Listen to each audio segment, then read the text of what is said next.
소리뉴스는 탈모는 둘루스에 위치한 탈모 전문 두피 문신 클리닉 킹덤에서 해결하세요. 주정부 라이센스와 수많은 시술 경험으로 탈모인들의 머리를 풍성하게 도와드립니다. 융자의 정석, 이진명이 이끄는 트리니티는 진솔하고 명확합니다. 28년을 한결같이 융자는 이진명에게 맡기세요. 각종 반찬, 도시락, 잔치 음식으로 30년을 지켜온 한국의 맛, 나눔 잔치집 404-543-9113 오늘 식탁이 파티가 됩니다. 여러분의 눈높이에 맞춰 정조준하는 교통사고 전문 정준법률사무소 한 곳에서 시작되는 안정된 미래 선우앤 선우 종합보험 후원으로 만들어지고 있습니다. 2월 19일 목요일 뉴스웨브25 소리뉴스입니다. 12.3 비상계엄 사태와 관련한 내란 우두머리 혐의로 재판에 넘겨진 윤석열 전 대통령이 1심에서 무기징역을 선고받았습니다. 형법상 내란 우두머리죄의 법정형 가운데 최고형인 사형은 피했지만 내란 피고인 중에선 가장 무거운 형을 받은 것입니다. 헌정사상 내란 혐의를 받는 최고 권력자에 대한 단죄는 전두환 전 대통령에 이어 두 번째입니다.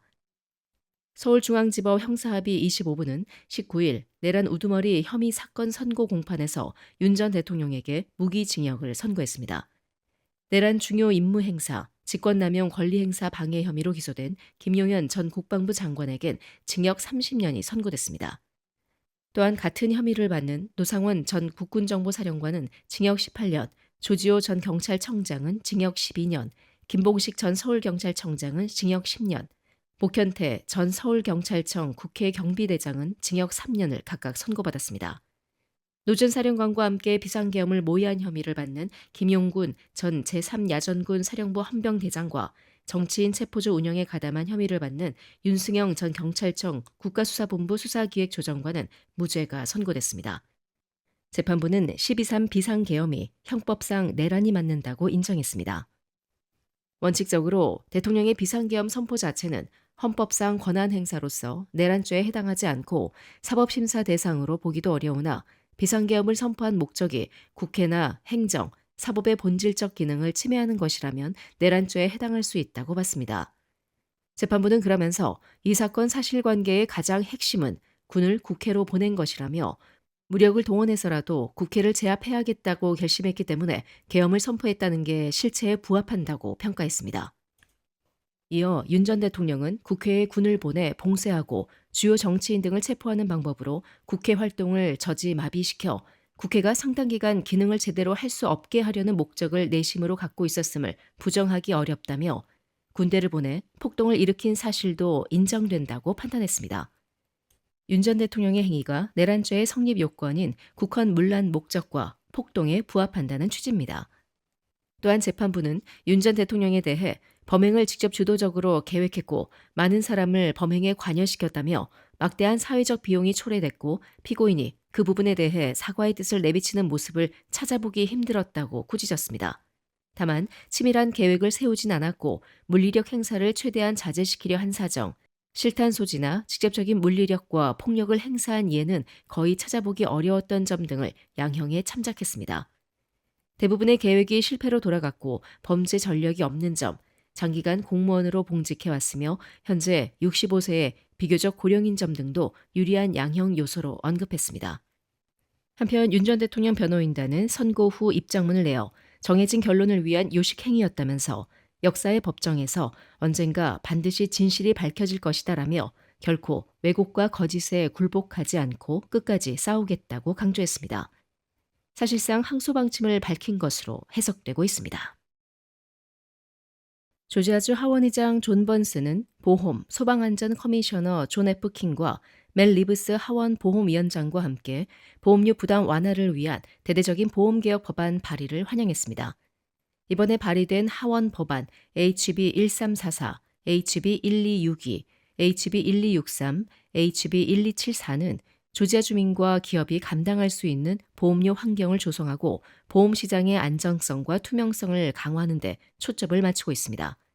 번스 의장은 보험은 가정과 주택 소유주, 기업, 운전자에게 선택이 아닌 필수라며 재난이나 사고 등 예상치 못한 상황에서 주민들은 보험사의 지원을 신뢰할 수 있어야 한다고 강조했습니다. 이어 하원은 보험 시장의 책임성과 투명성을 높여 주민들이 필요한 보장을 합리적 비용으로 이용할 수 있도록 지속적으로 노력하겠다고 밝혔습니다. 이번 입법은 지난해 통과된 상원 법안인 SB 68, SB 69에 이은 후속 조치입니다. 번스 의장은 보험료 인하 방안을 모색하기 위해 하원 블루리본 보험료 연구특별위원회를 구성했으며 위원회는 초당적 협력을 통해 추가 입법 권고안을 마련해왔습니다. 맨 리브스 하원 보험위원장은 보험료 부담 완화와 시장 안정은 조지아 경제 전반의 중요한 과제라며 조지아는 보험 접근성과 경쟁력을 높이기 위해 적극적으로 대응하고 있다고 밝혔습니다. 위원회는 존 킹 커미셔너와 협력해 조지아 보험국의 감독 및 규제 권한을 강화하는 방안도 포함됐습니다. 이를 통해 보험사의 책임성을 높이고 소비자 보호를 강화한다는 방침입니다. 킹 커미셔너는 이번 법안은 공정하고 지속 가능한 보험 시장을 구축하기 위한 장기적 노력의 일환이라며 소비자를 보호하고 모든 조지아 주민이 양질의 보험에 접근할 수 있도록 하겠다고 강조했습니다. 이번 법안들은 향후 하원 심의 절차를 거쳐 본회의 표결에 붙여질 예정입니다. 물가 상승률이 둔화하고 있음에도 불구하고 조지아 주민들의 재정적 부담은 여전히 높은 수준을 유지하고 있는 것으로 나타났습니다. 금융정보 사이트 월렛 허브에 따르면 최근 주요 도시에서 재정적 곤란을 겪는 사례가 증가하고 있습니다. 재정적 곤란은 신용카드나 대출 계좌가 상환 유예 상태에 있거나 결제가 연기된 경우를 의미합니다. 전국적으로 시카고가 재정적 곤란 비율 1위를 기록한 가운데 남부 대도시인 휴스턴도 상위권에 포함되면서 남동부 지역 경제 부담에 대한 우려도 커지고 있습니다. 조지아 역시 예외는 아닙니다. 메트로 애틀란타 지역에서는 최근 몇 년간 주택 가격과 렌트비 상승, 자동차 보험료 인상, 생활 필수품 가격 부담 등이 지속되면서 가계 지출 압박이 커지고 있다는 분석이 나옵니다. 특히 금리 인상 여파로 주택담보대출과 신용카드 이자 부담이 늘어나면서 일부 가구는 상환 유예나 최소 납부에 의존하는 사례도 증가하는 추세입니다. 월렛 허브의 칩 루퍼 애널리스트는 상환 유예는 단기적으로 도움이 될 수 있지만 이자가 계속 누적돼 장기적으로는 더 큰 부담이 될 수 있다고 경고했습니다. 한편 미 노동부에 따르면 1월 소비자 물가 지수는 전년 대비 2.4% 상승해 둔화 흐름을 보이고 있으며 근원 물가 상승률도 2.5%로 낮아졌습니다. 그러나 소비자 물가는 5년 전과 비교해 여전히 약 25% 높은 수준을 유지하고 있습니다. 전문가들은 물가 상승률이 낮아졌다고 해서 생활비가 과거 수준으로 돌아간 것은 아니다라며 주거비와 보험료, 의료비 등 고정지출 증가가 중산층 가계에 지속적인 부담을 주고 있다고 분석했습니다. 조지아에서도 생활비 부담 문제가 지역 정치와 정책 논의의 핵심 이슈로 떠오르고 있으며 금리 정책과 고용시장 안정 여부가 향후 가계 재정 상황을 좌우할 것으로 전망됩니다. 조지아주 포사이스 카운티 샤론 포크스 도서관에서 15일 열린 설날 축제에서 한국문화원이 선보인 전통 공연이 지역사회의 뜨거운 호응을 받았습니다. 이번 행사는 폴사이스 카운티 공공도서관이 주최한 다문화 축제로 한국, 중국, 베트남 등 아시아 각국의 설 문화를 소개하는 자리로 마련됐습니다. 다양한 전통 공연과 체험 프로그램이 진행된 가운데 한국문화원의 사물놀이, 풍물놀이 무대는 단연 돋보이는 순서로 꼽혔습니다. 이날 공연에서 연주자들은 북, 장구, 꽹과리, 징이 어우러진 힘찬 장단으로 현장의 분위기를 단숨에 끌어올렸습니다. 정확한 호흡과 절도 있는 동작, 무대를 가득 채우는 에너지는 관객들의 시선을 사로잡기에 충분했습니다.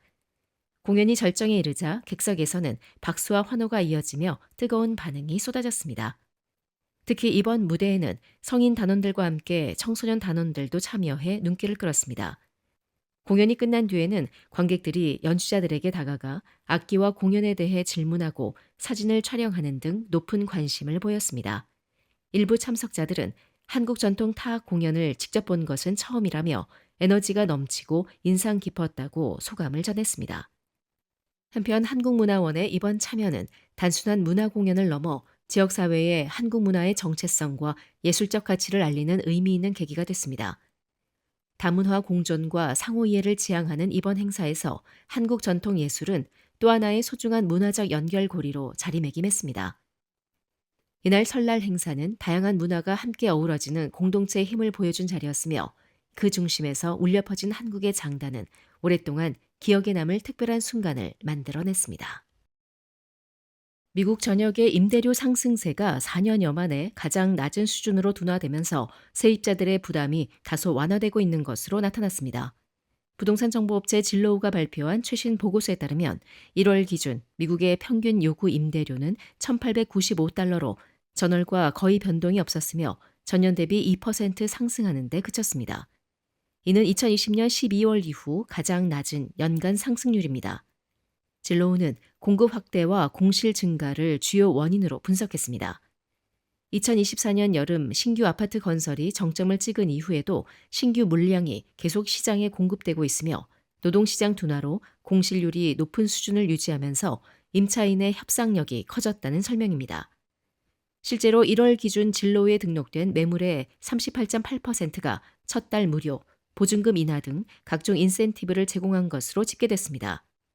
이는 전월 대비 0.6%포인트, 전년 대비 2.3%포인트 낮아진 수치지만 여전히 역사적으로 높은 수준입니다. 또한 단독주택 평균 임대료는 2,186달러로 전월 대비 0.2%, 전년 대비 2.7% 상승했습니다. 팬데믹 이후 누적 상승률은 43.8%에 달합니다. 다만 진로우는 2026년 단독주택 임대료 상승률이 1.8% 수준으로 더 둔화될 것으로 전망했습니다. 다가구 평균 임대료는 1,745달러로 전월 대비 0.1%, 전년 대비 1.4% 상승했습니다. 팬데믹 이후 누적 상승률은 26.8%로 집계됐습니다. 이렇게 월간 기준으로는 19개 주요 대도시에서 임대료가 하락했습니다. 솔트레이크시티가 가장 큰 폭으로 하락했으며 콜럼버스, 포틀랜드, 세크라멘토, 덴버 등이 그 뒤를 이었습니다. 한편 임대료 부담이 가장 낮은 주요 도시는 오스틴, 솔트레이크시티, 롤리, 미네아폴리스, 덴버로 나타났습니다. 반면 마이애미와 뉴욕, 로스앤젤레스, 리버사이드, 샌디에이고 등은 여전히 높은 부담을 보였습니다. 임대료를 감당하기 위해 필요한 연소득은 75,793달러로 전년 대비 1.9% 증가했으며 팬데믹 이전보다 35.4% 상승한 것으로 집계됐습니다.